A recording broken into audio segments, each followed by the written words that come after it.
गंजे की कंघी। एक बार 3 सेल्समैन ने एक बड़ी कंपनी में जॉब के लिए एप्लीकेशन डाली। उन सभी की योग्यताएं एक जैसी ही थीं।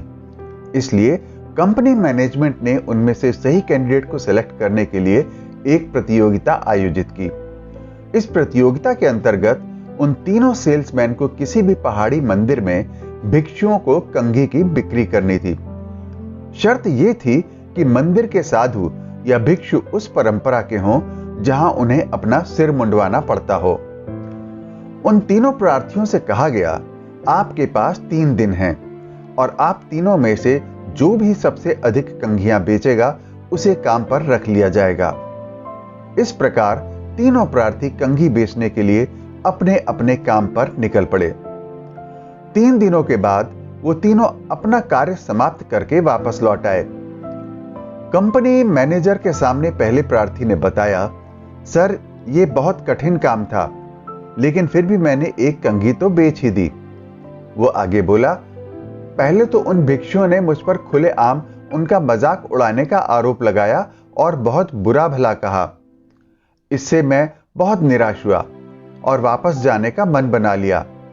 किंतु वापस आते हुए रास्ते में मैंने देखा कि एक नौजवान भिक्षु खुजली के कारण लगातार अपना सिर खुजला रहा है। तब मैंने उसे कंघी के गुण समझाए और उसने मुझसे एक कंघी खरीद ली। दूसरा प्रार्थी बोला, यह तो अच्छी बात है, लेकिन मैंने तुमसे बेहतर किया है। मैंने तो 10 कंघियों की बिक्री की। इस पर कंपनी का मैनेजर खुश होकर बोला, वाह, तुमने यह कैसे किया? प्रार्थी उत्साहपूर्वक बोला, मैंने देखा कि पहाड़ के मार्ग पर जो भी भक्त लोग आ रहे थे उनके बाल तेज हवाओं के कारण खराब हो रहे थे। मैंने भिक्षु को उन भक्तों के लिए यह कहकर कंघी खरीदने के लिए मना लिया कि ऐसा करने से वे भक्तों का दिल जीत सकेंगे और इससे मंदिर की प्रतिष्ठा भी बढ़ेगी। तभी तीसरे प्रार्थी ने उसे टोका, इतना उत्साही मत हो मेरे दोस्त, मैंने तुम दोनों से अधिक कंघियां बेची हैं। इस पर मैनेजर ने पूछा, अच्छा तो अब तुम बताओ तुमने कितनी कंघियां बेची? तब तीसरा प्रार्थी बोला, बहुत सारी कंघियां, और शायद उनकी संख्या सैकड़ों में या शायद उससे भी कहीं अधिक हो सकती है। वाह, मैनेजर ने अति उत्साहित होते हुए कहा, लेकिन तुमने यह सब किया कैसे?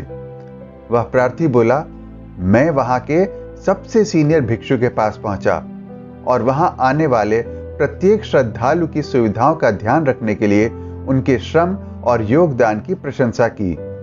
साथ ही सबसे पवित्र और सुंदर तीर्थ स्थल बनवाने में उनकी ईमानदारी और प्रतिबद्धता के लिए आभार भी व्यक्त किया।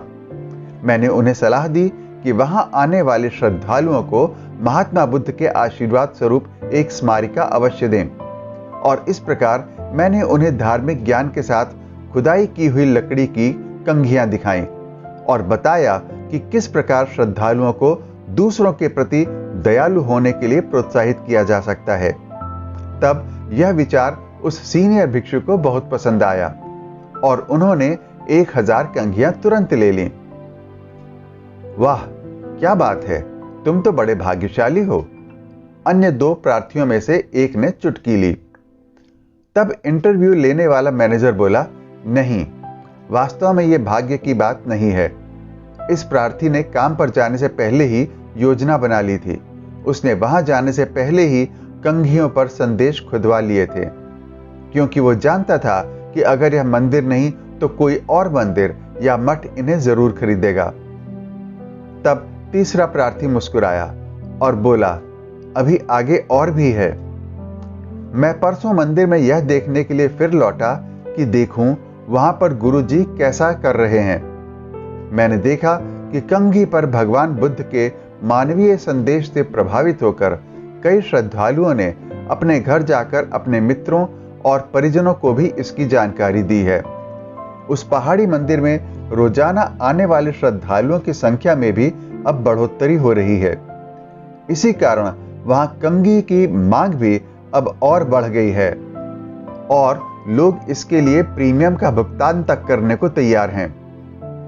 वहां के वरिष्ठ भिक्षु कहते हैं कि मंदिर की लोकप्रियता बढ़ गई है और उनके पास उपलब्ध कंघियां अब जल्द ही खत्म हो जाएंगी और उन्हें कंघियों का एक एक्स्ट्रा ऑर्डर देने की आवश्यकता भी होगी। साथियों, कहने की आवश्यकता नहीं, कंपनी ने तीसरे प्रार्थी को ही सेल्समैन की जॉब के लिए उचित पाया और उसे चुन लिया गया। इस कहानी की सीख यही है कि आप कोई भी कार्य करें, उसमें सफल होने के लिए एक अच्छी प्लानिंग और क्रिएटिविटी बहुत जरूरी होती है। दोस्तों, आशा है ये शिक्षाप्रद कहानी आपको पसंद आई होगी। इस कहानी पर आपकी क्या राय है, हमें कमेंट बॉक्स में लिखकर जरूर बताएं। कहानी पसंद आई हो तो लाइक और सब्सक्राइब करना भी ना भूलें। अगर आप इस चैनल पर नए हैं तो चैनल को सब्सक्राइब जरूर करें। कहानी सुनने के लिए आपका बहुत बहुत धन्यवाद।